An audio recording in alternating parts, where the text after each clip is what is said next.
Depois de comer, ele tomou o cálice e declarou: este cálice é a nova aliança do meu sangue. Fazei isso todas as vezes em que bebedes em memória de mim.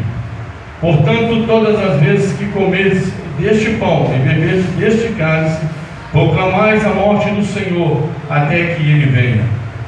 Por este motivo, quem comer do pão e beber do cálice do Senhor indignamente, será culpado de pecar contra o corpo e o sangue do Senhor. Examine, pois, cada um a si próprio, e dessa maneira coma do pão e beba do cálice.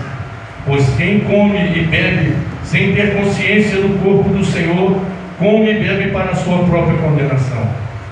Por essa razão, há entre vós muitos fracos e doentes, e vários que já dormem. Contudo, se nós tivéssemos cautela de julgar a nós mesmos, não seríamos condenados.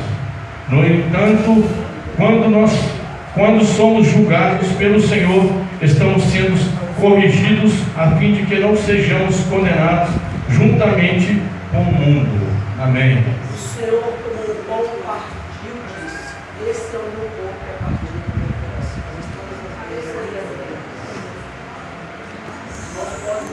O Senhor é meu pastor e nada me faltará. Buscai o Senhor enquanto se pode achar. Buscai a Ele enquanto está perto.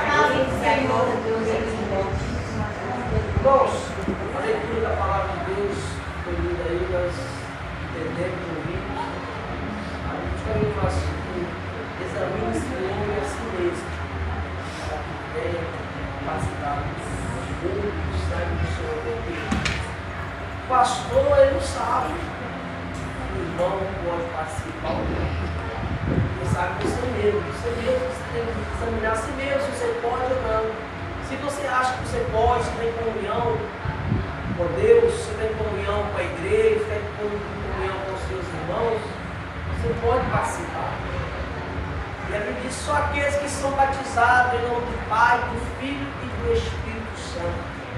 Então, se você ainda não desceu as águas, se não for batizado, não faça isso. Não faça isso. Mas se você for batizado, se você congrega em outra igreja, em outro ministério, não tem problema nenhum você participar. Então, justamente fala bem claro: examine-se de novo a si mesmo. Até agora, um pedaço de pão, um simples pedaço de pão, qualquer um pode comer, qualquer um pode pegar e comer, não tem problema nenhum. Mas após apresentar o Senhor, consagrar o Senhor, aí só pode participar aquele que é batizado.